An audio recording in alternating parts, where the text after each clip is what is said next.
우리 하나님 말씀 보도록 하겠습니다. 구약 성경 룻기 2장 8절부터 16절까지 우리 함께 봉독하도록 하겠습니다. 룻기 2장 8절부터 16절, 제가 가진 성경은 403페이지에 있습니다. 함께 봉독하겠습니다. 보아스가 룻에게 이르되 내 딸아 들으라. 이삭을 주우러 다른 밭으로 가지 말며 여기서 떠나지 말고 나의 소녀들과 함께 있으라. 그들의 베는 밭을 보고 그들을 따르라. 내가 그 소년들에게 명하여 너를 건드리지 말라 하였느니라. 목이 마르거든 그릇에 가서 소년들의 기로 온 것을 마실지니라. 룻이 땅에 엎드려 절하며 그에게 이르되 나는 이방 여인이오늘 당신이 어찌하여 내게 은혜를 베푸시며 나를 돌아보시나이까. 보아스가 그에게 대답하여 가로되 내 남편이 죽은 후로 내가 시므에게 행한 모든 것과 내 부모와 고국을 떠나 전에 알지 못하던 백성에게로 온 일이 내게 분명히 들렸느니라.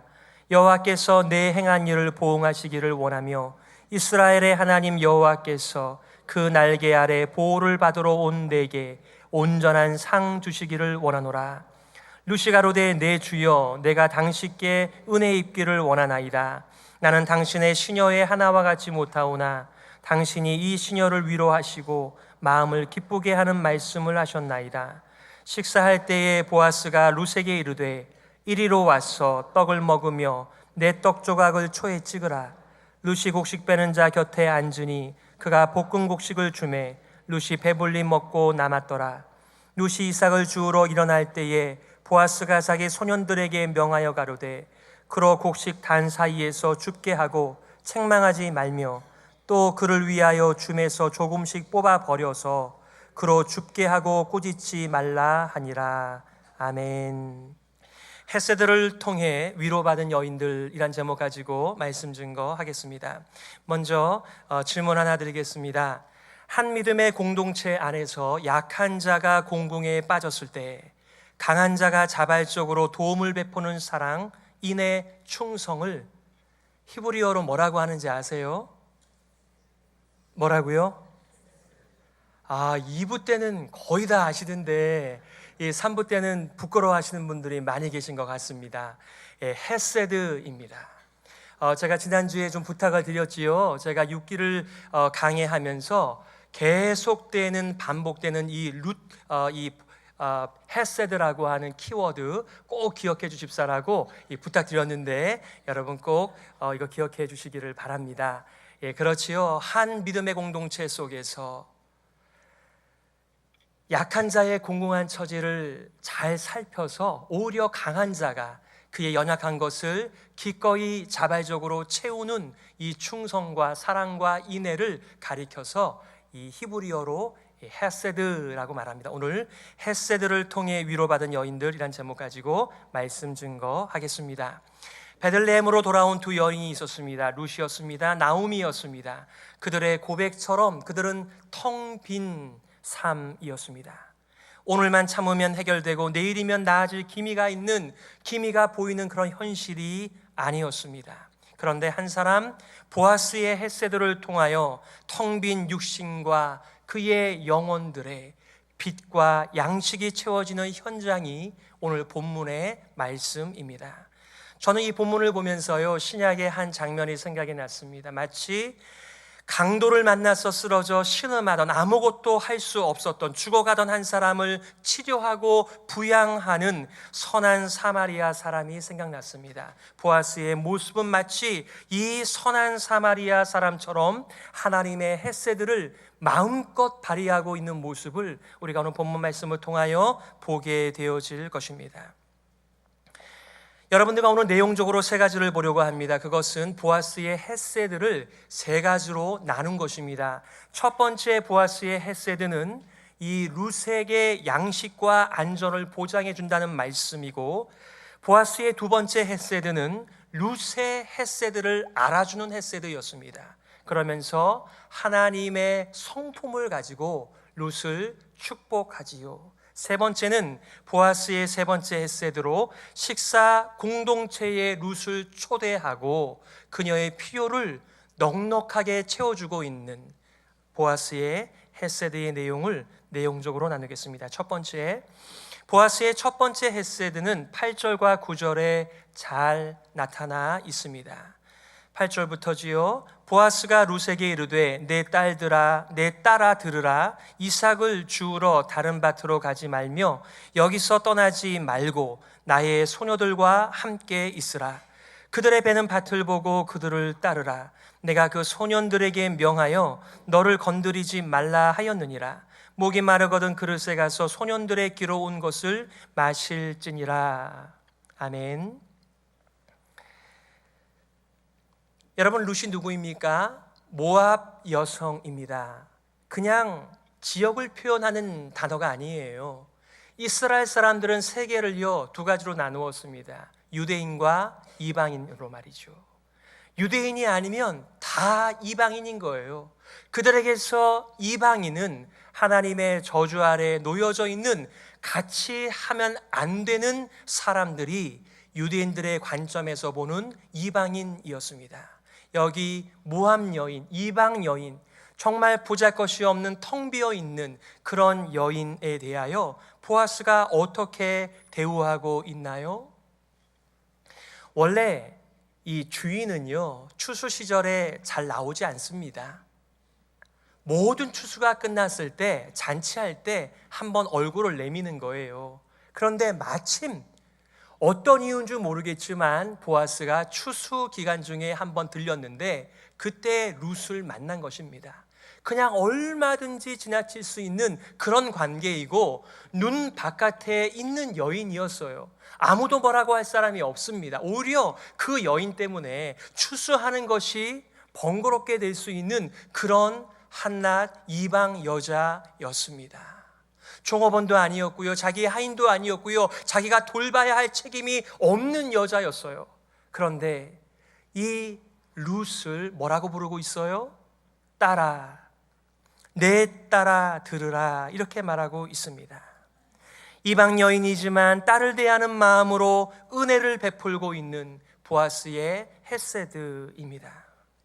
마치 아버지가 딸을 사랑으로 대하는 것처럼 보아스의 따뜻한 자발적 사랑이 그의 호칭에서부터 나옵니다.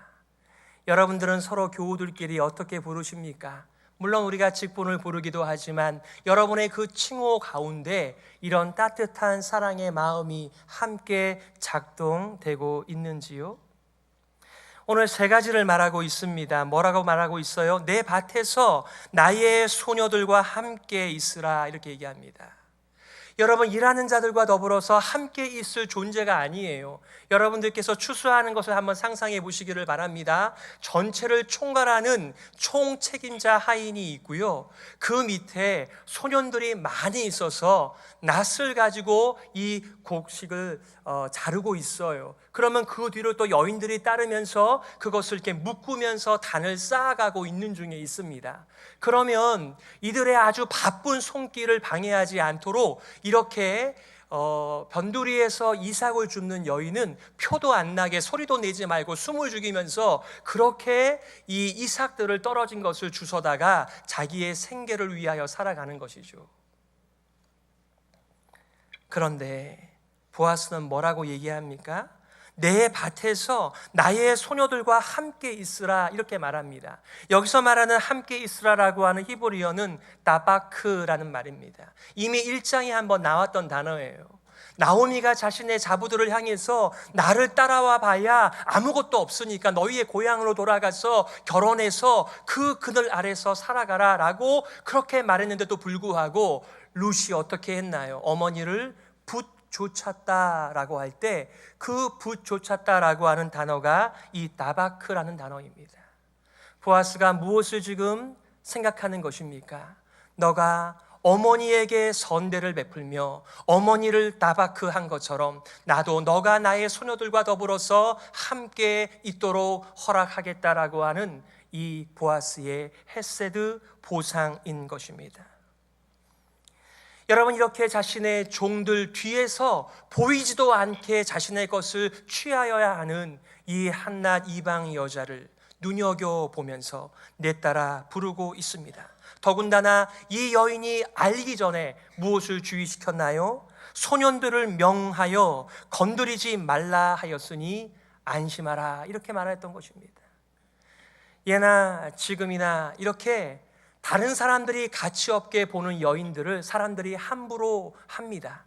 오늘날 성추행과 성폭력이 얼마나 많이 있습니까? 그것도 가진 힘이라고 그것을 사용해서 그 연약한 사람들을 그렇게 괴롭게 하며 발뺌을 하는 이 사회 속에서 옛날에는 더 심했으면 심했을 것이라고요. 그런데 그것을 잘 알고 있는 이 보아스가 주인답게, 유력한 자답게, 힘 있는 자답게 다른 사람들이 이 여인을 괴롭히지 못하도록 이미 말을 해두었어요. 그뿐만인가요? 세 번째, 소년들이 길어온 물을 마시라, 이렇게 허락을 해줍니다.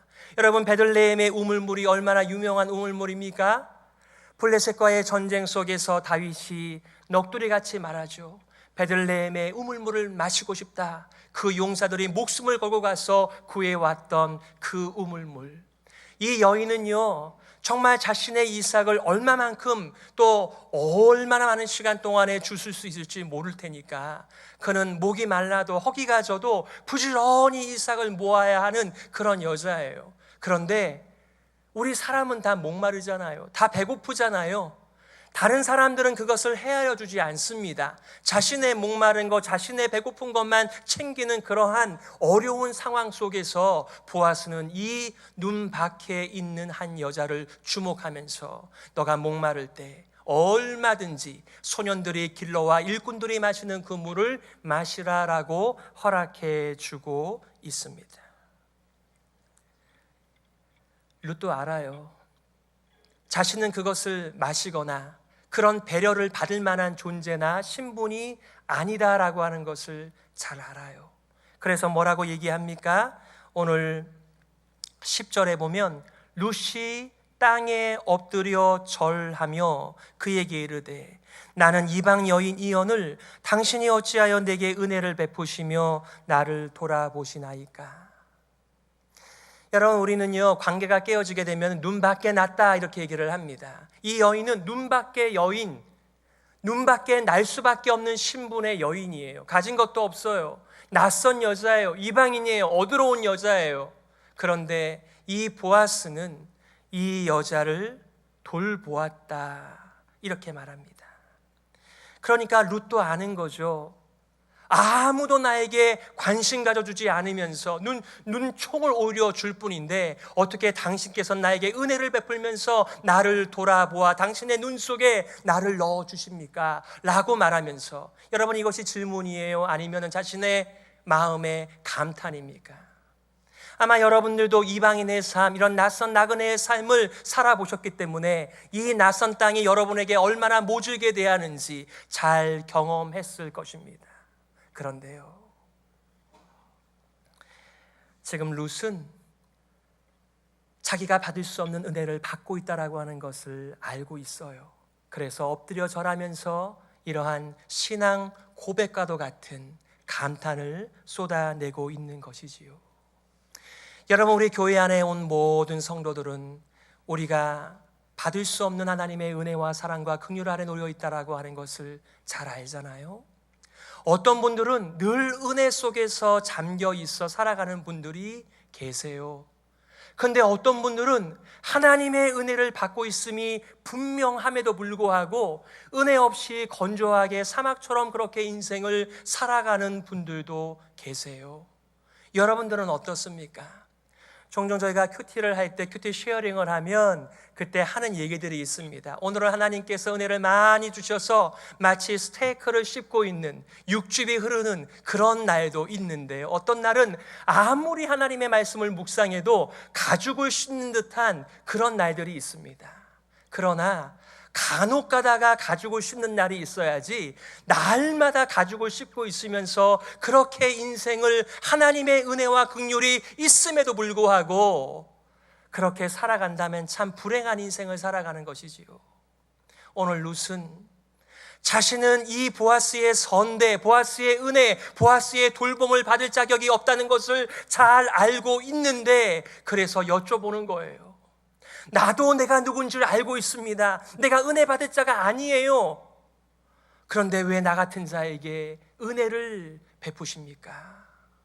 바로 그것이 보아스를 통해 흘러간 하나님의 선대였습니다. 헤세드였죠. 두 번째, 보아스의 두 번째 헤세드는 룻의 헤세드를 알아준다는 것입니다. 11절에 나와 있어요. 보아스가 그에게 대답하여 가로되 내 남편이 죽은 후로 내가 시모에게 행한 모든 것과 내 부모와 고국을 떠나 전에 알지 못하던 백성에게로 온 일이 내게 분명히 들렸느니라. 여러분, 누군가를 섬기려면요, 그 사람의 형편을 잘 볼 수 있는 큰 눈이 있어야만 해요. 근데 이 보아스는 하나님 같은 큰 눈만 가진 것이 아니라 하나님 같은 큰 귀도 가지고 있어서 여기 뭐라고 말하고 있습니까? 너의 그 한 일이 내게 분명히 들렸느니라, 이렇게 말하고 있습니다. 우리는 옆 사람이 아주 큰 소리로 죽겠어라고 말을 해도 일부러 못 들은 척 하잖아요. 그런데 이 보아스는 지금 룻이 고백한 적도 없습니다. 알아달라고 그렇게 넋두리 한 적도 없어요. 그런데 이미 너의 그 행한 어머니를 향한 헤세드를 내가 다 들어서 알고 있다. 이렇게 다른 사람의 헤세드를 들을 줄 아는 참된 헤세드의 사람이었습니다. 남편을 잃어버리고 두 자녀를 잃어버린 시어머니의 빈자리를 채우기 위하여 자신의 조국과 민족을 버리고 이 땅에 온 것을 지금 보아스가 알아주고 있는 거예요. 들어주고 있는 것입니다. 그래서요, 룻이 뭐라고 반응합니까? 내 주여, 내가 당신께 은혜 입기를 원하나이다. 나는 당신의 시녀의 하나와 같지 못하오나 당신이 이 시녀를 위로하시고 마음을 기쁘게 하는 말씀을 하셨나이다. 저와 여러분도 참 말을 많이 하고 살죠. 여러분의 말을 통해서 여러분의 주변에 있는 분들이 상처를 입나요? 기쁨을 입고 위로를 받나요? 정말 우리는 기도한 것처럼 우리 교회는 서로의 따뜻한 말을 통해서 서로의 마음 가운데 있는 상처가 치유되고 또 회복되기를 기대하는 마음이 있는데, 정말 우리의 삶 가운데 그런 삶의 열매가 있는지를 여쭙는 것입니다. 룻은 잘 알고 있었습니다. 자신이 받아야 할 은혜가 헤세드가 아님에도 불구하고 이렇게 흘러 넘치는 헤세드 앞에서 고백하고 있는 것이지요. 그뿐만이 아니에요. 이 보아스는 룻에게 하나님의 이름으로, 하나님의 긍휼과 하나님의 헤세드로 축복해 주고 있습니다. 두 가지였습니다. 룻에게 하나님의 보상과 하나님의 돌봄을 축복하면서 위로하고 있는 것이죠. 뭐라고 말해요? 12절, 여호와께서 내 행한 일을 보응하시기를 원하며 이스라엘의 하나님 여호와께서 그 날개 아래 보호를 받으러 온 내게 온전한 상 주시기를 원하노라. 아멘. 저는 이것을 여러분들과 오늘 교훈과 적용으로 나눌 것이기 때문에 조금만 설명을 하겠습니다. 우리가 설교 후에 함께 부르게 될 찬양 432장의 가사를 한번 생각해 보세요. 너 근심 걱정 말아라. 주 너를 지키리. 주 날개 밑에 거하라. 주 너를 지키리. 구주의 품에 거하라. 주 너를 지키리. 아무 때나 어디서나 주 너를 지키리. 늘 지켜주시리. 이 찬송가 작가는요, 주 날개의 밑이 바로 주님의 품 안이라고 해석하여 이렇게 기록을 하였습니다. 아주 정확한 이해입니다. 주님의 날개, 주님의 그늘, 주님의 품 맞습니다. 우리 모두는 주님의 품이 필요한 사람들이에요. 그런데 지금 이 품으로 온 룻을 보아스가 알고 축복해 주고 있죠. 세 번째 보아스의 헤세드입니다. 14절부터 16절까지 나와 있습니다. 함께 보죠. 식사할 때 보아스가 룻에게 이르되 이리로 와서 떡을 먹으며 내 떡 조각을 초에 찍으라. 룻이 곡식 빼는 자 곁에 앉으니 그가 볶은 곡식을 주매 룻이 배불리 먹고 남았더라. 룻이 이삭을 주우러 일어날 때에 보아스가 자기 소년들에게 명하여 가로되 그러 곡식단 사이에서 줍게 하고 책망하지 말며 또 그를 위하여 줌에서 조금씩 뽑아 버려서 그로 줍게 하고 꾸짖지 말라 하니라. 아멘. 여기서도 세 가지의 보아스의 헤세드가 나오죠. 첫 번째는 식사에 초대해요. 그리고 풍성한 양식으로 먹고 배불러서 남는 정도로 공급하고 있는 것을 봐요. 여러분, 저는 이것을 보면서 오병이어의 기적이 생각이 납니다. 그들이 배불리 먹고 12광주리가 남은 것처럼 예수님께서 그렇게 하신 것처럼 보아스도 충분히 먹고 남는 것으로 공급하는 것을 보게 돼요. 사실상 양식을 공급한 것보다도 더 중요한 보아스의 헤세드가 뭐죠? 아까도 말씀드린 것처럼요, 유대인들은요, 우리 한국 사람들이 혈통을 따지는 것 이상으로 그들의 공동체를 너무나 분명하게 나누는 사람들이에요. 유대인들 아니면 다 이방인들이에요. 그런데요, 지금 자신의 교제권에 있는 사람이 아니면 함께 식사를 하지 않는 이 자리에 힘이 있는 높은 자인 바로 보아스가 길을 활짝 여는 거예요. 아니, 주인이 오라고 하는데 다른 사람들이 어떻게 하겠어요? 와서 너가 이 초에다가 아마 이런 소스에다가 찍어서 맛있게 배불리 그렇게 넉넉하게 먹으라는, 얼마든지 함께 하라고 하는 유대인의 공동체를 열어주는 것이 바로 보아스의 헤세드인 것이죠. 보아스가 열어준 그 식탁에는 유대인이든 모압인이든 주인이든 일꾼이든 남자이든 여자이든 차별 없이 그 식탁에 함께 어우러져서 하나님의 헤세드를 누리는 은혜가 있었기에 바로 보아스의 헤세드라고 말씀을 드리는 것입니다. 그뿐만인가요? 두 번째, 룻에게 눈치 주지 말고 자유롭게 거둘 수 있도록 단 사이에서 거두도록 허락을 합니다. 원래 이삭을 줍는 여인은 존재가 없어야 돼요. 얼마나 그 추수 때가 바쁩니까? 보통 5주에서 길게는 7주 정도를 이 보리추수부터 밀추수까지를 마칩니다. 그러니까 걸거치는 사람이 있어서는 안 되고, 이삭을 주스러 온, 소위 말하면 빌어먹기 위하여 온 사람은 그 사람들에게 이렇게 치면 안 되는 거예요. 거리를 띄어야 돼요. 그런데 지금 보아스는 함께 하면서 그들이 묻기도 전에 떨어진 것을 주워서 너의 것을 챙기라, 이렇게 말을 하는 것 같아요. 세 번째도 말하고 있지 않습니까? 곡식 묶음에서 일부러 흘러주어 많이 그녀가 원하는 대로 가지고 갈 수 있도록 허락하라, 이렇게 말하였습니다. 여러분 같으면, 여러분이 그 사환 중에 한 명이라면 주인이 이해가 가시겠어요? 나를 이렇게 좀 많이 주지, 이러면서 그 이삭 주는 여인이 많이 걷어가는 것을 기쁘게 여기지 않을 수도 있을 거예요. 그런데 보아스가 그렇게 하지 않아도 되는 사람에게, 그렇게 하지 않아도 돼도 되는 행동들을 이렇게 넘치도록 하고 있는 것, 바로 그것을 가리켜서 헤세드의 삶이라고 말을 하는 것입니다. 얼마나 많이 걷었는지요? 한 22리터를 거뒀대요, 하루에. 그 당시에 남자 장정이 하루 열심히 일하고 받는 품삯이 1에서 1.5리터라고 합니다. 그런데 이삭 줍기로 하루에 22리터를 거둘 만큼 그렇게 곡식을 버린 것이 맞아요. 어떤 분은 힘이 세서 많이 가져갔다, 이렇게 얘기했는데요, 그것도 버려주셔야 가져가죠. 이것이 보아스의 아무도 거들떠보지 않는 변두리의 한 인생을 향한 이 헤세드였습니다.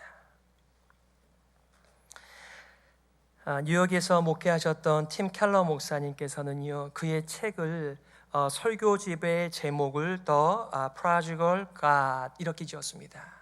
소위 말하면 우린 탕자 이야기를 많이 들어봤는데요, 그분은 제목을 탕부라고 제목을 지은 것입니다. 여러분, 탕자가 아버지의 재산을 얼마나 허비하였습니까? 그런데 그 아들이 돌아왔을 때 아버지께서 더 허비하죠. 살진 송아지를 잡으며 옷을 입혀주며 신발을 신기며 반지를 끼워주면서 그 아이를 품는 이 아버지의 헤세드를 가리켜서 이 팀 켈러 목사님께서 낭비하시는 하나님, 이렇게 표현을 한 것입니다. 우리 모두가 다 하나님의 낭비하시는 사랑 때문에 여기에 나와 있는 것이 아닌가요? 우리 자신이 우리 자신을 봐도 우리가 하나님의 은혜와 하나님의 상을 받을 만한 것이 아무것도 없는 사람들입니다. 그런데 하나님께서는 그렇게 받을 자격이 없는 자에게 은혜 위에 은혜를 넘치는 것을 공급하여 주심으로 말미암아 그의 상처난 삶을 위로하시면서 우리도 하나님 아버지를 닮아 헤세드의 삶을 살도록 인도해 주시는 것이지요. 오늘 이 말씀을 중심으로 두 가지의 교훈과 적용을 나누고 싶습니다. 보아스의 표현대로 룻을 축복하는 그 메시지 속에서 발견되어지는 하나님은 누구신가요? 첫째, 하나님께서는 성도의 사랑의 섬김을 보상하시는 분이십니다.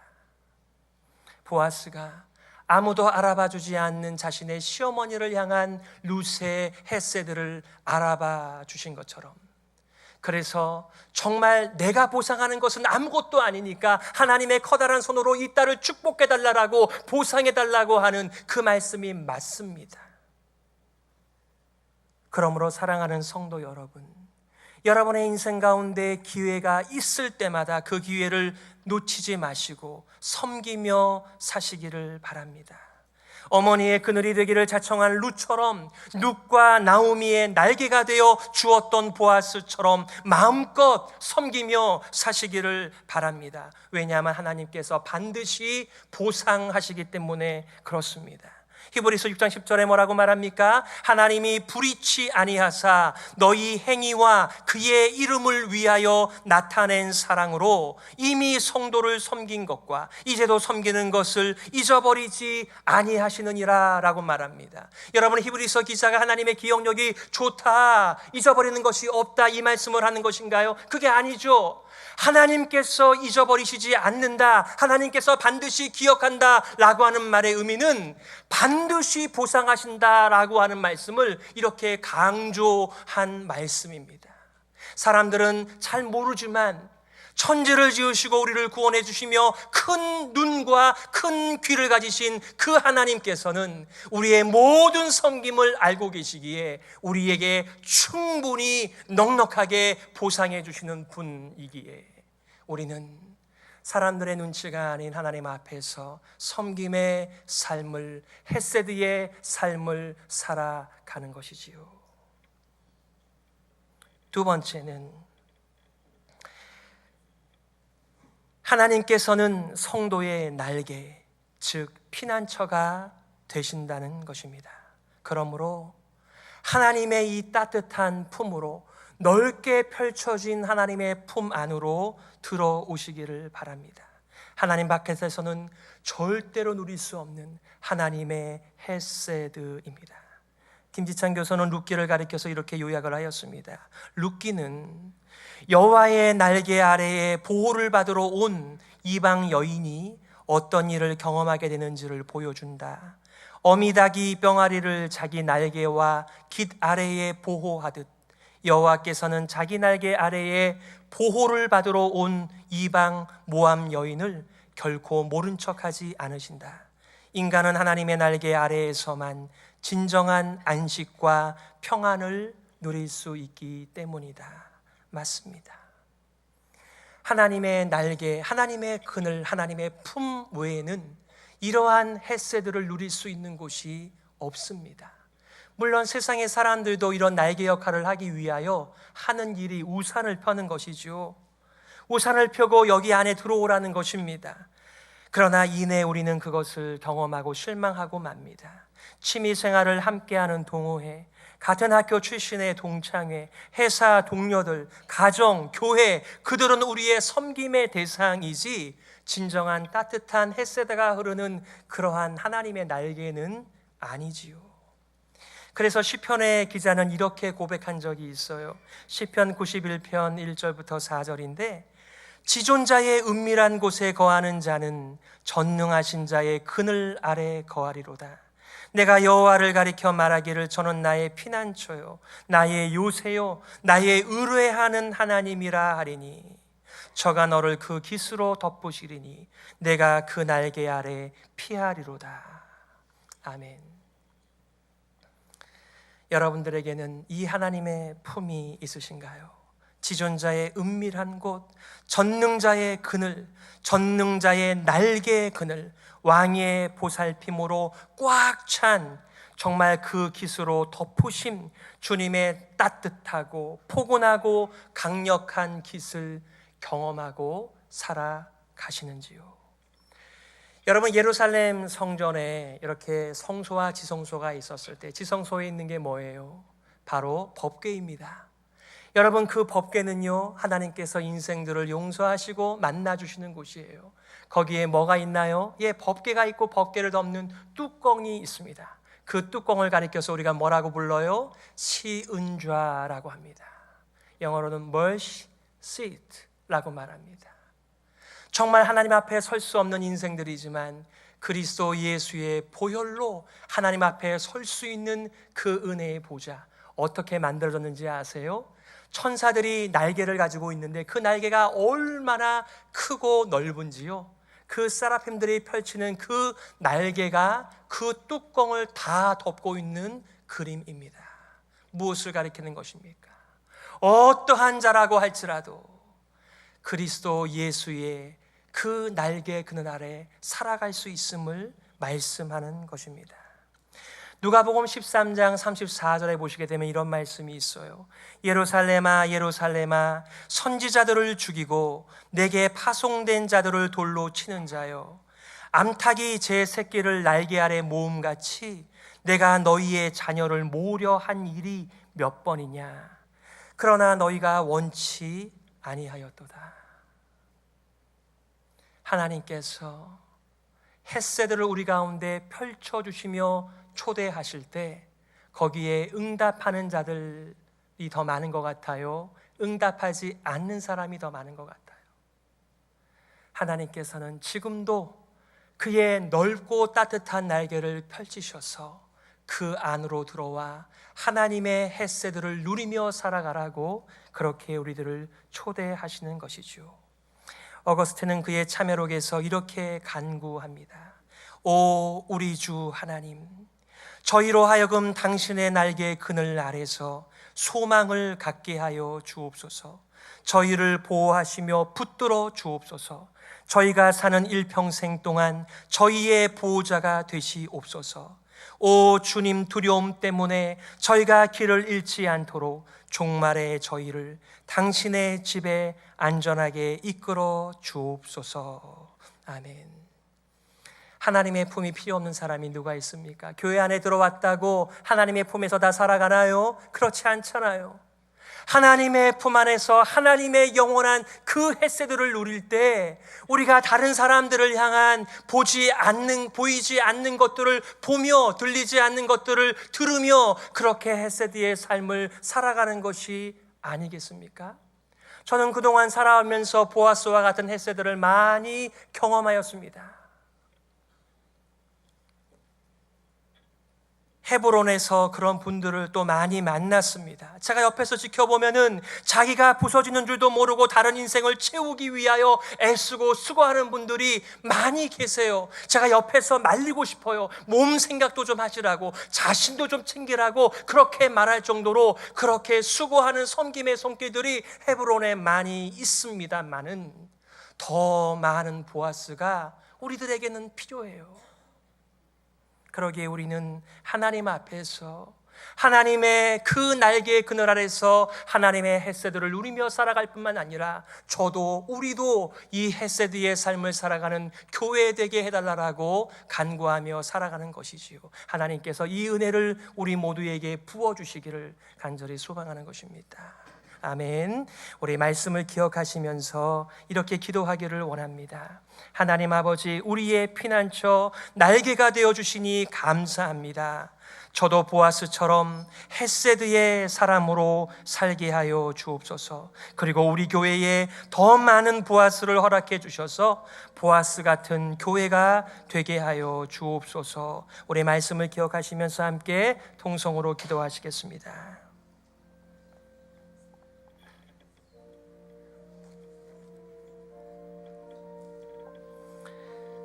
하나님 아버지, 주님의 은혜 가운데 머물기를 원합니다. 하나님께서 펼쳐주신 이 헤세드의 날개 그늘 안으로 전능자의 품으로 돌아올 수 있도록 인도하여 주시옵소서.